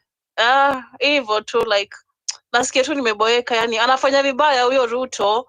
Sijui kama ana watoto, yani alafu unaona hivi VMPs vinaongea ujinga. Una mtu kama Junet, yani watu wa ODM hawa wanaongea ujinga mpaka hata unasema hata Mungu ni asante tu. At least hao si ndo walikuwa walipewa, waliwin your election, because hata ingekuwa wasi, manake wana mdomo, wana tabia mbaya, wanaongea matope, wangetuaria tu. Manake ukimsikiza mtu kama Junet, yani wasikia sijui umwendee umuue, manake anabo kabisa. Watatukujia, acha watukujie si sote, manake siwaona wamewakujia wengine. Hata si tusi pause, tuendelee tu hivyo, tuendelee kuposti hizo nini, hizo cartoons zote mpaka wasikia watukuja watu arrest sote. Manake sasa tuwa respect aje? Kuna mtu fulani hapa mjinga anaongea eti to respect leaders. Sasa hao pia ni leaders, alafu anaanza kutuletea eti hiyo constitution inasema eti ni treason aje? Kama au mambo ya corruption na mambo mengine hawezi ongelea, lakini kija iwe side yetu ndio wataanza kutuletea mnaona hapa hivi mkikosa sijui mtafanywa nini. Mbona pia wasilete hao wakikosa pia wana side sana huku mpaka nasikia yani naboeka. Yani kuna huyu mtu tu analipwa support hata kama una wazimu, hata unaweza support Ruto surely. Manake ni muuaji, kila mtu anajua, si eti hatujui. Wewe unapewa tu 527 unasikia ni kama ushafika. Tutafute tu kazi, itengeneza waambie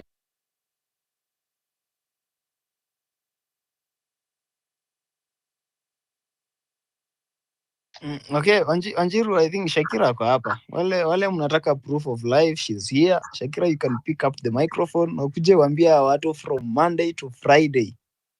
Watutoe tu. Yeah, and I can see Shakira, but I can't see the drop.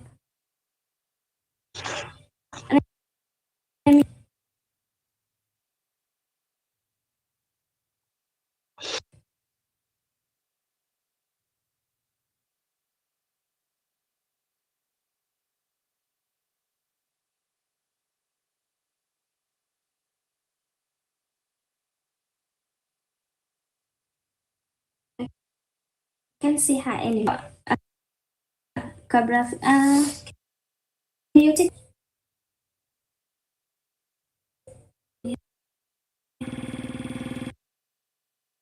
Sawa, Wanjiru, just mute. I think atakuja. Acha tumpatie time.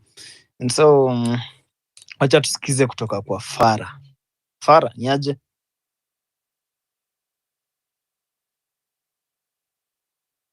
Farah?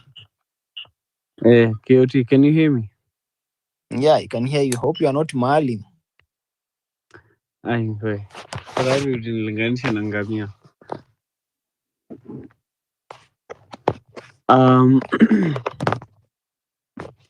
Well, I just spoke to Shakira after I heard what you said, but luckily she's okay. And maybe simu yake tu ndio iko busy juu kila mtu anapiga. Anyways, I can see she's raised her hand, so Shakira, you just go then I'll speak after you. Thank you, Farah. Guys, I really appreciate. Hata nashindwa kutumia simu sahi. Calls are coming in. I don't know who started saying that I've been abducted, but I'm safe and sound. I was actually trying to sleep. Niko kwa kitanda. But we need to know if there's actually somebody who's been abducted on Mombasa Road. Who is it? Na amepelekwa wapi? So I don't know venye tutasaidiana. Nani ameanzisha hiyo issue that somebody has been, I have been taken Mombasa Road. I think the guy ame delete that nini post. Ame delete. There is this guy. Acha tu niangalia anajitanga nani, but he's deleted that post. The post have been sent for near Ali Nur. Yes, I think yeye ndiye alikuwa wa kwanza. Yes, that is it. Okay, let me find out. But I feel mtu Shakira anapigiwa simu nyingi, ukiona amepotea hivyo ni simu inaingia. So Shakira, you can just press *21*0722199199#, okay? And then ukipigiwa simu utakuwa off. Ukipigiwa simu utakuwa off, lakini utajua nani amekupigia, you can always call back. *21* kama ni Safaricom, acha niwapea ujanja kidogo. *21*0722199199#. Na wacha kutumia Safaricom. yeah, thank you so much. Let me follow up with Ali Nur, but naonanga huyo kama anakuanga cloud chaser tu sana.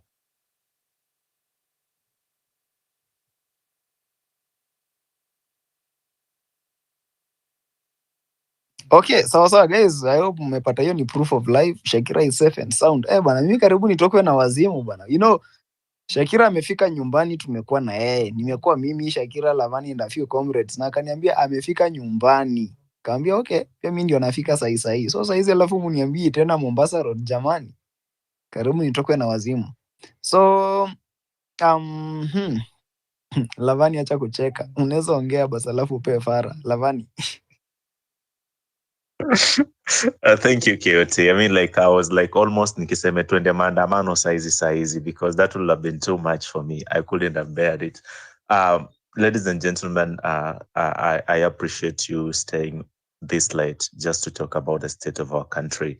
And this is just acts of patriotism. What we need to understand is that our country is at a crossroad, and we cannot allow this kind of abductions and, the crazy stuff that we see going on in our country to continue happening. It is our time as citizens of this country to rise up and say, enough is enough. I mean, I believe everybody here, no one needs convincing that our country needs to change trajectory. The captain in our ship right now is sinking us, is sinking our futures. He's killing, he's maiming, he's abducting, he's making us to live in fear. But tumekataa, uoga hatutanunua, hatutakubali mambo ya kasongo. We must make sure that come Monday, this must be a mother of all protest. I don't care where you are. I don't care who you are. I don't care what you think about the guys that have been abducted, but this country needs you. It is not just because of them. It is because of even your future and the future of your children.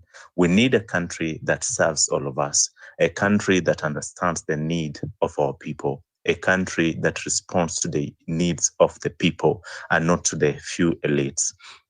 Today, I'm just saddened because one of the abductees, one of the people who have been abducted, that is Kavuli Bernard. When I was abducted, he was the first guy to call me out, to call me when I was back after being released by my abductors. And, we bonded so well, and, we were even planning a lot of things together. And today I don't know where my friend is. I don't know where he is at the moment. And, he has no voice here. And he fought for me. He shouted my name. He typed, he tweeted about me when I was abducted. And to be honest, we cannot allow this to continue. We must come out strongly. We must come out and show this country who we really are. I kind of give example of South Korea. Recently, you saw what happened when our president tried to impose martial law and dictatorship in the country. The citizens of South Korea came out and say, no, we're not going to have any of that. We are having none of that. We are going to come out in the streets. We're going to demonstrate, and we're going to show you who is the boss in this country. And today, this president stands impeached. Even the acting president is standing impeached right now in South Korea. That is the power of the people. And if you look at how South Korea did it, is that, I was impressed by the fact that they are even paying to book food and places of sleeping earlier.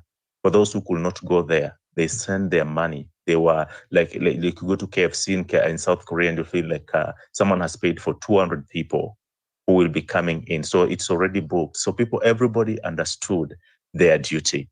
This is beyond our tribe, man. This is beyond our age. It's beyond our status in the society. This is about all of us. So time has come. This is the only opportunity that we have, especially the Gen Zs and millennials. I mean, this is our generational responsibility.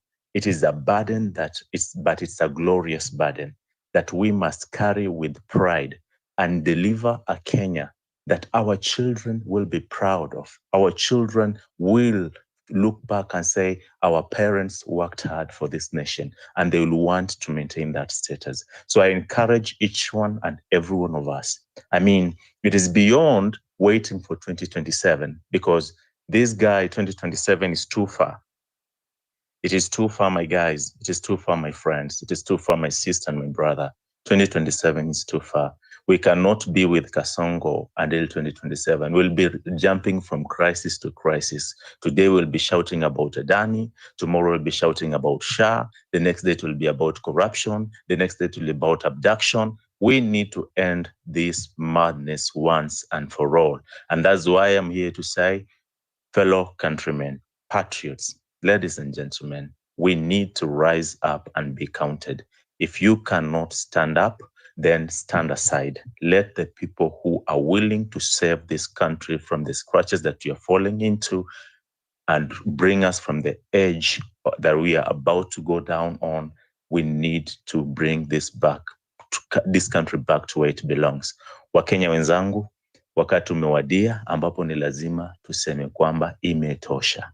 Wote ambao mpo hapa, mnaonisikiza kutoka mataifa ya nje, mnaonisikiza mkiwa katika maeneo mbalimbali ya taifa hili, wengine wenyu mmeenda nyumbani kusherehekea sikukuu, lakini sikukuu ya leo haina furaha hata kidogo.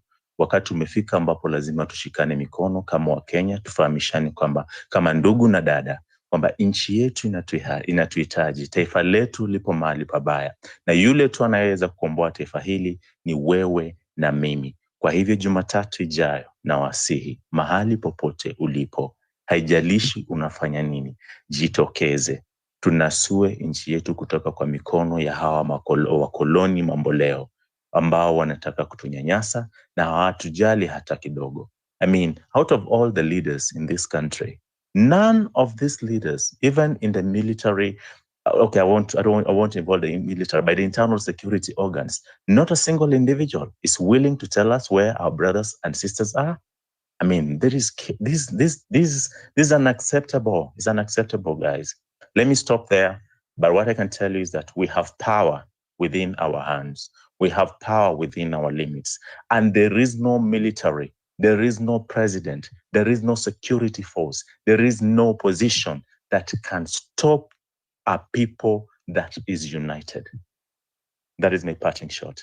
If you want to do this, we can do it. But if you want to sit back and enjoy yourself and say, you guys talk about maandamano and everything, nothing ever happened. This is the time, this is the moment. We go to take our country back. Thank you, Kyoto. Okay, shukran, Lavani, and of course, Kasongo must go. Kasongo, yeah. Mombali nanga. Kasongo, mbona wewe. Songa libala. Oh, yeah. Kasongo, mbona wewe. Mbona wewe. Mombali nanga, That guy must go. He must go. Yani, mimi at times unakanga hivi unashangaa, what kind of a country are we living in? Yani, tunajua tu what is happening. And we know who is the genesis of everything that is happening. We know who is the mastermind. Hey, jamani. Tutaishi hivi kweli? Kuna jamaa anaitwa Paris Abel Ase. Nataka nimpatie alafu nipatie Jonte and then I can bring in Muthiora. Abel, niaje?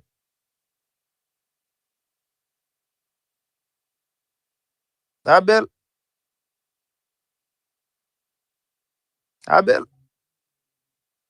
Okay. Hello guys. Yes, tunakusikia. Mnasikia? Okay. Hello guys. So mimi, all has been said and just wanted to add no more. So let's meet on Monday. That's all I have as at now. Thank you. Okay, thank you so much. On Monday it is. Na sio tu Monday.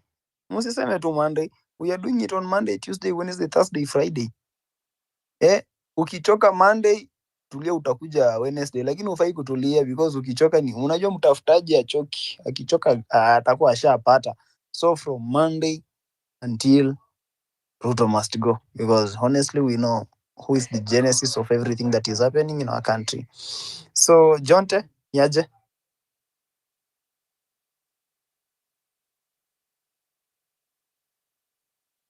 Jonte, sijui kama unanisikia. Okay, sawa. When you are ready, kindly you'll come back.